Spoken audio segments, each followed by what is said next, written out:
Driving here is actually, for me, a lot easier than it is driving back in Canada, despite the fact that roads are smaller here, because Germans are very, very good drivers.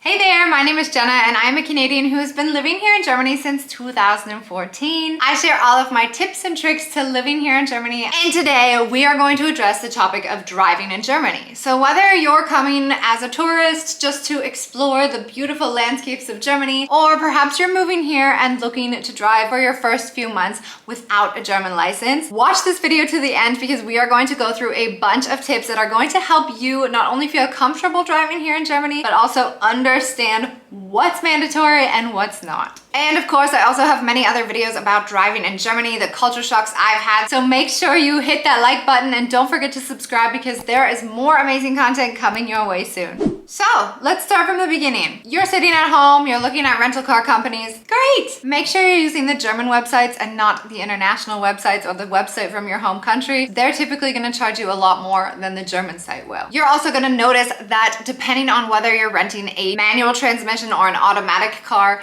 the price differs. If you can drive standard or manual, congratulations, you are going to save a lot more money here in Germany driving a standard car than you will an automatic. Unfortunately, I only drive automatic, so either I have to force my husband to drive on all of our trips around Europe or take the public transit if I don't want to be out of pocket a lot of money. So you've booked your rental car and you're ready to go. What's the next step? If you don't have an EU driver's license, you're gonna wanna look into the international driver's permit. It used to be a tedious task of going to your local authorities. I know back in Canada, I went to like the local company and paid a fortune for my international driver's permit, but thankfully nowadays you can do that online super quick and typically get it within minutes. And thankfully this next step is very simple. This video has been sponsored by the International Drivers Association, and I am going to show you exactly how you can get your international driver's permit online super quickly and super easily. Now, if you're in a rush, you are going to get it mailed to you electronically, but if you have time to spare, you are also going to be sent this lovely little booklet with everything you need inside. Again, sometimes it happens that you're at the rental car company and they ask you for your international driver's license and you're like, I didn't know I needed one.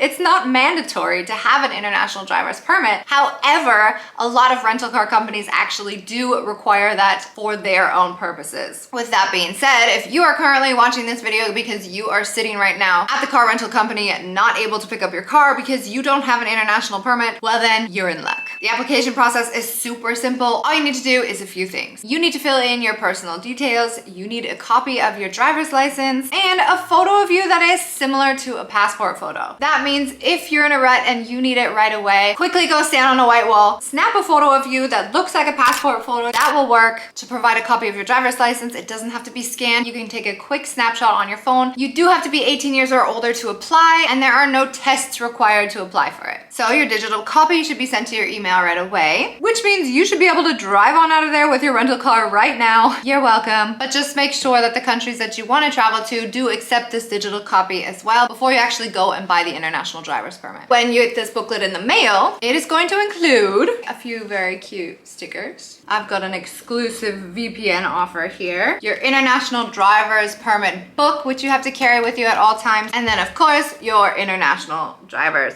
permit. These are the two things that you're going to want to carry with you at all times when you are driving abroad. And basically the information that they provide in these documents is the validity period, the list of countries where the international driver's permit is currently accepted, the vehicles you can drive with, and then in this book you can see the first page is actually all in English. We've got a lot of different languages translated in this international booklet. So mine's only valid for a year, as I mentioned, but you can actually get these for up to 3 years if you're planning on traveling long term. And depending on which delivery method you choose, you can get this delivered to your door within 2 to 30 working days. The plastic card is actually just a complimentary identification card that makes it a little bit easier when you do have to show it at a rental car company or if the police pull you over, hopefully not. But it just makes it easier for the authorities to understand your credentials. Nonetheless, have your booklet somewhere in the car with you so that if you do need it, you can unpack it quickly. And don't forget, this is not a substitution for your actual driver's license. That is the first thing you're going to have to provide.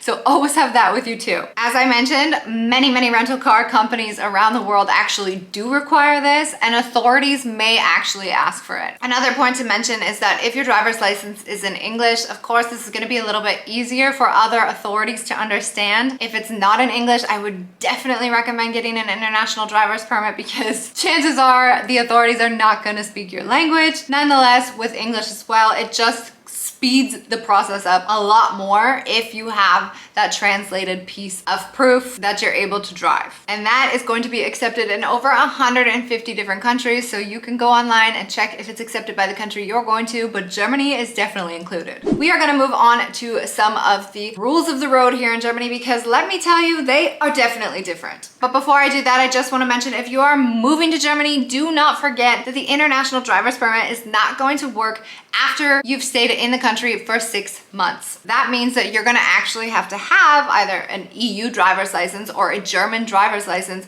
in order to drive here in Germany. So you're going to have to exchange that license, and all of that information can also be found on my blog. I will include that link down below for you as well. So, rules of the road. I'm going to go through these pretty quickly, but try to keep up. Never turn right on a red. I'm Canadian. We always turn right on a red. In Germany, this is verboten. Nicht erlaubt. Update yourself on the road signs here because let me tell you, they are also very different here in Germany. If you live in Europe, you might notice some of them are relatively similar, but as a Canadian or as a North American, these signs are extremely different. Like this one, which is very important. I had no idea what this meant, and it means that you actually have to slow down and give the people coming out of that street the right of way. And in Germany, those streets are tiny even when you're on like a main road. So be careful of those, but also check out the video above because I go through a lot more of the confusing signs in that video above. Although it is very exciting to be driving on the Autobahn with absolutely no speed limits, it's actually not true. There are speed limits on the highways in Germany. There are certain parts of the highway where you can drive as fast as you want. However, there are going to be certain sections of the road that are 80, maybe due to construction, 100, 120, or even 130. So keep an eye out because it is constantly changing. If you do not see a speed limit, then yes, you can assume that there are no speed limits, which means you could drive as fast as you can. However, I would say that most of us actually drive about 130 kilometers an hour on the highways here,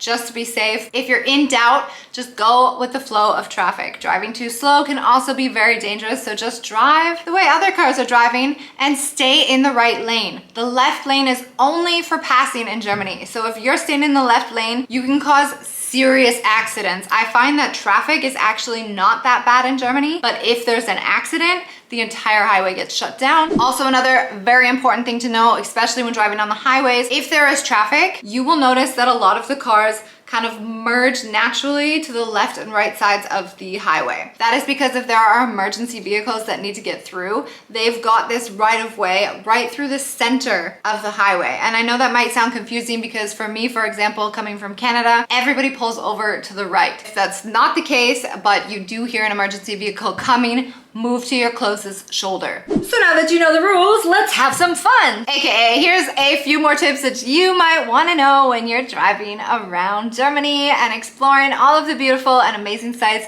there are to see. I have a video about that too. Fuel prices in Germany are quite expensive in my mind. Right now it's about €1.69, €1.73 on average per liter. Diesel being a bit cheaper, which is about €1.56. And one last really great tip is that if you are traveling long distances on the highway, don't forget that trucks actually can't drive on Sundays. Of course, there are some exceptions if you have fresh produce or you have a permit that allows you to drive in Germany on a Sunday. Massive LKW, as they call them in German, or trucks are not allowed to drive on Sundays, which means the roads are typically quite traffic free. So plan your travel days on Sundays. And again, don't forget if you don't have an international driver's permit and you're driving here in Germany, I will leave all those links down down below as well so that you can check them out. Have an amazing time in Germany. Don't let the rules I just shared with you scare you. Driving here is actually, for me, a lot easier than it is driving back in Canada, despite the fact that roads are smaller here,